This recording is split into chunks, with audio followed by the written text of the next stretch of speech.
L'exercice numéro 2 traite de la consolidation proportionnelle et d'autres écritures de consolidation, on verra. Qu'est-ce que la consolidation proportionnelle? Bref rappel, c'est lorsque une ou plusieurs sociétés se mettent ensemble pour gérer une entreprise en commun. On appelle ça une JV, une joint venture, ou en français une coentreprise. Donc décision prise ensemble dans un but commun. Il faut noter qu'il y a une part au capital qui peut être différente de la part aux voix. Souvent, dans les exercices, on voit qu'on est deux à gérer une entreprise, on a 50% de part au capital et 50% de part aux voix. Dans cet exercice, on a des informations, on nous indique que nous avons une société phi, donc T, la société phi est détenue à 100% par H, la holding, mais nous avons aussi une joint venture, qu'on va appeler JV dans l'exercice, que l'on détient à raison de 40%, donc 40% de part au capital. Les décisions sont prises communément avec les autres sociétés, mais la part au capital est de 40%.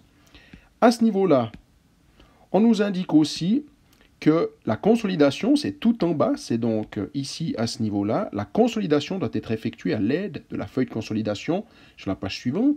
Et je vous propose que l'on traite directement l'aspect du 40% sur les actifs, les passifs et le compte de résultat.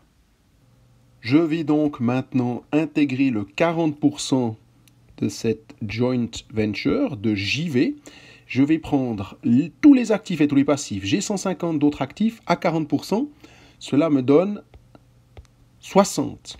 40% de 70, cela donne 28. Et je vais faire ça pour chaque position que je trouve au bilan. Donc 12, 20, 4 fois 7, 28. J'ai de nouveau un 20 ici. J'ai 4 et j'ai 4. Cela me donne un total pour les deux colonnes de 88.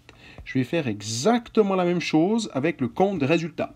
C'est-à-dire que je vais intégrer le 40% de JV qui là nous est indiqué à 100%.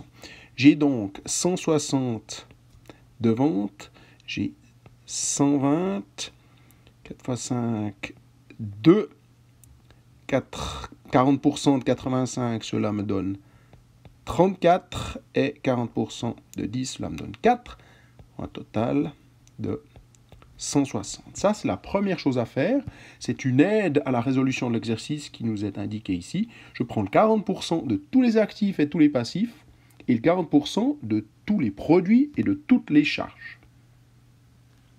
Revenons maintenant sur la donnée elle-même. Nous avons ici un tableau des fonds propres de H. Nous avons les informations suivantes. Donc, nous avons vu la phi T est détenue à 100%. On a payé 90 le 1 du 1 2001 pour, au moment de l'acquisition, des fonds propres qui étaient de 70. Cela veut dire qu'on a payé 20 supplémentaires. Ce 20 s'appelle un goodwill. Donc on aura des écritures à passer pour ce goodwill au niveau de l'amortissement et de la consolidation de la participation et du capital. En ce qui concerne JV, nous avons fait l'acquisition de cette société le 1 du 1 2002 pour un montant de 48. Les fonds propres de JV au moment de l'acquisition étaient de 120. Nous avons acquis 40% des parts, c'est ce qui était indiqué ici, soit une valeur des fonds propres de 48, pas de goodwill à ce niveau-là. La plupart du temps, lorsqu'on a des coentreprises ou des JV, des joint ventures, on va créer la société, donc pas de goodwill, uniquement un capital et éventuellement des réserves issues de primes pour ce qu'on appelle l'agio.